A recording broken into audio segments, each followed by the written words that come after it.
प्रवक्ता ग्रंथ अध्याय 11। प्रज्ञा दीन का सिर ऊंचा करती और उसे शासकों के बीच बैठाती है। सौंदर्य के कारण किसी की प्रशंसा मत करो और रूप रंग के कारण किसी की उपेक्षा मत करो। पंख वाले जीवों में मधुमक्खी छोटी है, किंतु वो जो उत्पन्न करती है वो सबसे मधुर है। अपने वस्त्रों पर गौरव मत करो और सम्मान मिलने पर घमंडी मत बनो, क्योंकि प्रभु के कार्य ही प्रशंसनीय है। यद्यपि वे मनुष्य से छिपे रहते हैं।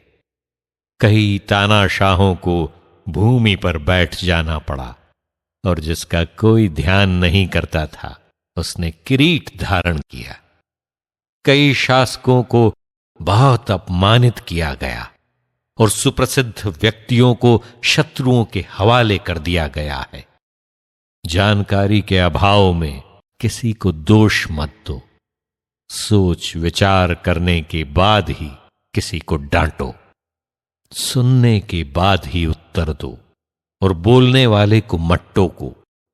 जो मामला तुमसे संबंध नहीं रखता उसके विषय में झगड़ा मत करो और दुष्टों के विवाद में मत पड़ो। धन और दरिद्रता। पुत्र, बहुत बातों के फेर में मत पड़ो। ऐसा करने पर तुम निर्दोष नहीं रहोगे।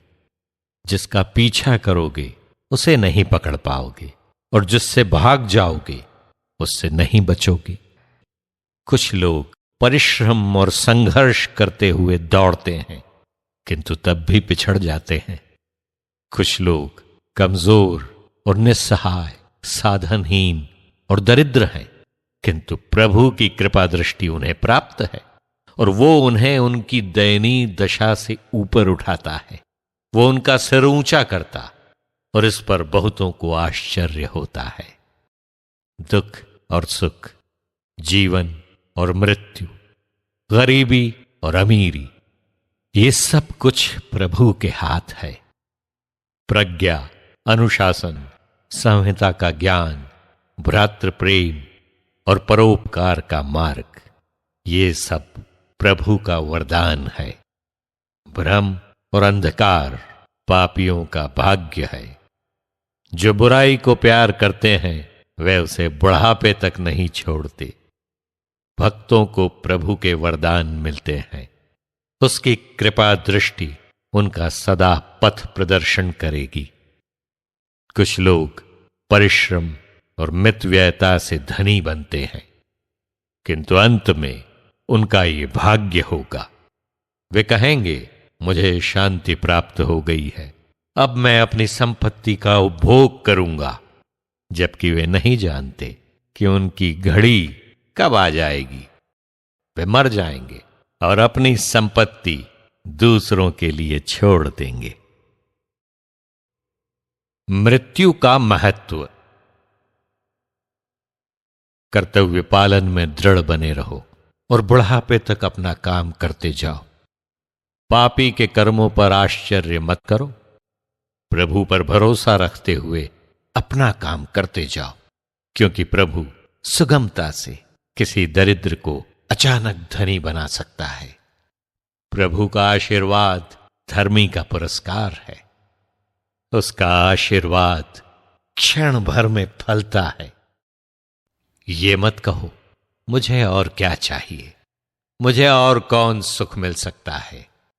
ये मत कहो, मुझे किसी बात की कमी नहीं, भविष्य में मुझ पर कौन विपत्ति आ सकती है। सुख के दिनों में दुख और दुख के दिनों में सुख भुलाया जाता है। प्रभु आसानी से मृत्यु के दिन मनुष्य को उसके समस्त कर्मों का फल दे सकता है। घड़ी भर का दुख समृद्धि को भुला देता है। मनुष्य का अंत उसके कर्म प्रकट करता है। किसी को मृत्यु के पूर्व सौभाग्यशाली मत कहो। मृत्यु के समय ही मनुष्य को पहचाना जाता है। दुष्ट से सावधान। हर किसी को अपने घर में मत आने दो, क्योंकि कपटी मनुष्य के बहुत से जाल होते हैं। अहंकारी का हृदय पिंजड़े में बंद तीतर के सदृश है। वो गुप्तचर की तरह तुम्हारे पतन की ताक में रहता है। चुगलखोर अच्छाई को बुराई में बदल देता है और अच्छी से अच्छी बातों में भी दोष निकालता है। एक चिंगारी कोयले के ढेर में आग लगा सकती है। पापी रक्तपात की ताक में रहता है। दुष्ट से सावधान रहो, वो बुराई ही सोचता है। वो सदा के लिए तुम पर कलंक लगा सकता है। यदि परदेशी को अपने यहां ठहराओगे तो वो तुमको परेशानी में डालेगा और तुम्हारे अपनों से विमुख करेगा।